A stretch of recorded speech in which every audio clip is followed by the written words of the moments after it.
What? Slap the hand! Damn!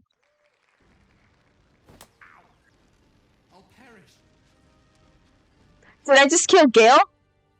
I killed Gale. We killed Gale. He's dead. Hello everyone, welcome back to Baldur's Gate 3. Please pardon my voice, I have the flu still. I realized something when editing is that for some reason OBS did not record the rest of my tracks, so all my in-game commentary I had for this video is like gone. There wasn't much anyways because I was in the early stages of the flu when I recorded and I wasn't feeling too good, so I wasn't talking as much, but it still sucks. But just letting you know, that's why there's lack of, in-game commentary. After clearing an argument, we proceed to talk to Zevler. Henry first asks Zevler what this place is before asking if there has been any more goblin attacks lately. Henry then learns that the druids are attempting to perform a ritual that isolates them from danger. He asks Zevler if there is any way the druids cannot perform the ritual. Zevler then asks Henry if he could help prevent the ritual by convincing the druid leader to stop. Henry proceeds to apologize and informs Zevler we have other issues to tend to. And by other issues, we mean the tingling in our brains. Astarion, Lae'zel, and Shadowheart all approve. Astarion especially approves because he goes on a little spiel. Zevler surprisingly understands before walking away. I decide that even though I rejected helping the tieflings, I would still go into Druid's Grove to search for a healer. I then sell some junk and stuff before encountering Roland and his crew. Henry observes them argue about moralities and does nothing. The tieflings then decide to run away.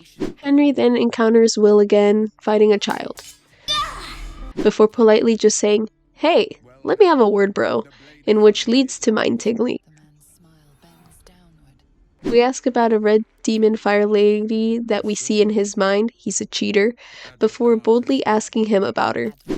Henry is a knowledgeable man, Will complains about the red devil lady, and then we decide to just express that parasites and finding a healer is more important than Will's plot for revenge.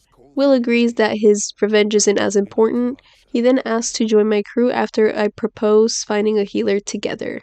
We then ask him to wait for us at camp politely. Since we recruited a new member and our party is full, we must spin the wheel to choose our party members.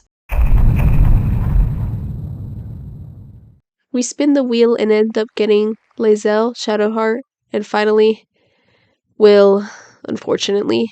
Listen, he is not my cup of tea, plus Astarion is right there.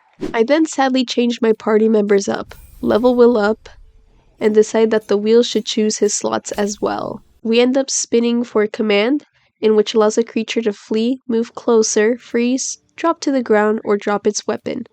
We also acquired Devil's Sight, which allows Will to see normally in darkness to a distance of 24 meters. And we also acquire Armor of Shadows, which allows Will to cast mage armor on himself at will, haha, double will, without expending a spell slot. After wandering around a bit, we encounter the man Lae'zel was looking for, Zoru. Lae'zel orders him to bow, he says some racist stuff, and Henry again proves to be a simp by telling Zoru to listen and bow. I don't blame Henry for being a simp, honestly, I would bow down. Zoru says some more racist junk, Lae'zel tells him to bow further, and Henry chooses to just silently watch.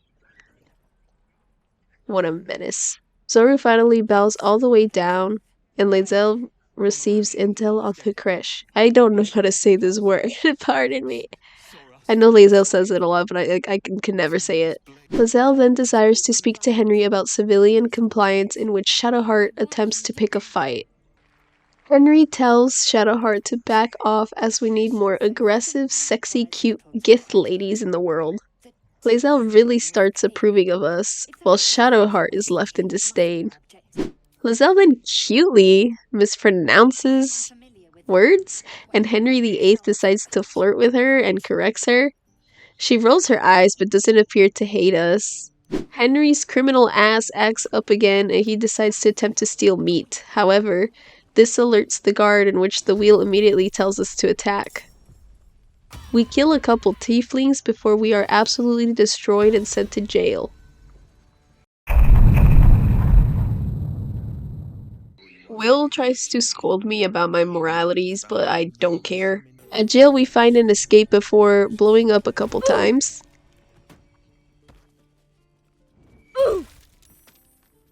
My idiot ass tries to fight the two tieflings, confronting Saza, forgetting of the fugitive status.